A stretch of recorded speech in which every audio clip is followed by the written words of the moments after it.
I thought we might have fun with the very excellent Mr. Dundee. Oh, is he back? Paul Hogan?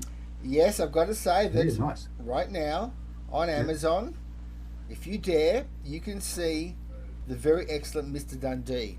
Now, Wow. Oh, Mr. Dundee. And I can't think of his name. He's so famous from Monty Python. Does he do a John cameo? I saw the Cleese is promo. in the John film. Cleese. About 12 months ago, maybe even longer, I saw John Cleese on Chapel Street, Paran or Windsor. Yep.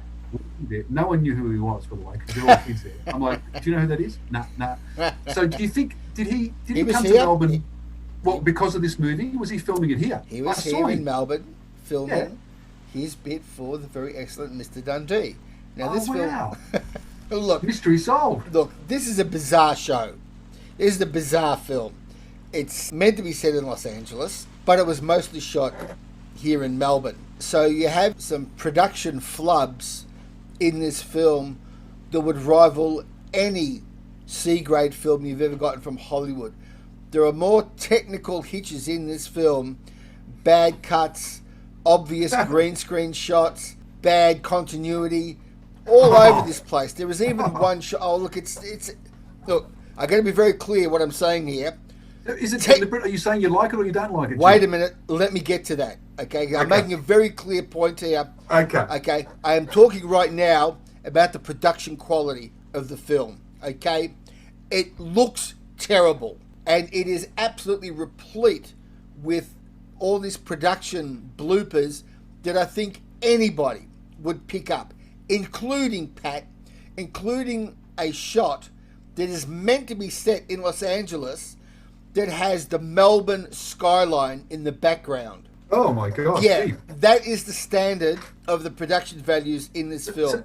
How does that happen? No one cares? Or no one's Mate, paying I attention? don't know. How does it happen? With It's visual bizarre. effects, you could have replaced it, and it's even over what I presume is Albert Park Lake. So Right. anyone So- from Melbourne is going to see this. Also, the street scenes are obviously in Melbourne. Okay, so this is what I'm getting from when you say this, Jim. They just cobbled it together because they want to make money. Yeah, They don't care. no, hang on. And they just make a nice promo that I see online. Yeah. I go give them my $10 or my $25, Hang on. whatever it is now. Before Yeah. I take that cynical step, Right. you take that cynical step, I do just again want to make the point.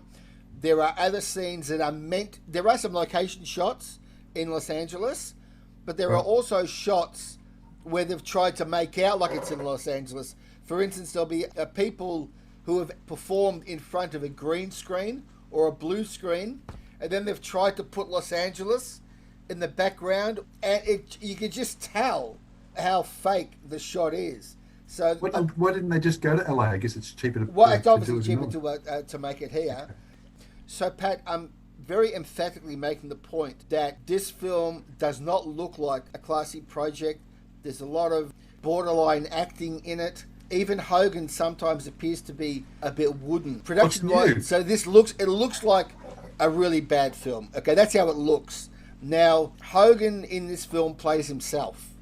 He plays himself as the star of Crocodile Dundee, living in Los Angeles, who starts making all of these public missteps. He says things that are politically incorrect, unintentionally, of course, but he basically keeps making these huge faux pas that get bigger and bigger and bigger.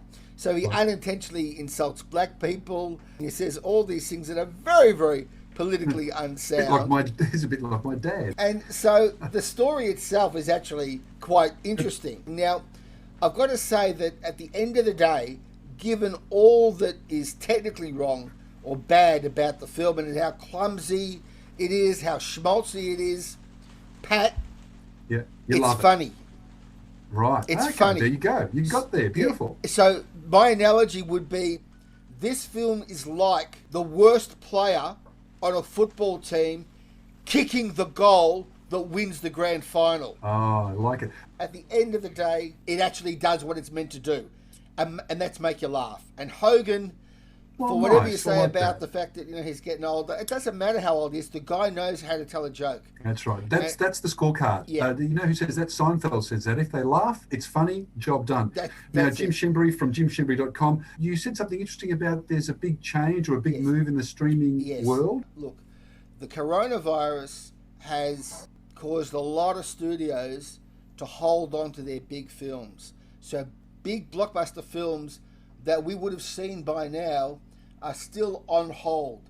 These films include Fast and Furious 9, the latest James Bond film, Good Time to Die, Wonder Woman 1984, and Top Gun 2 with Tom Cruise.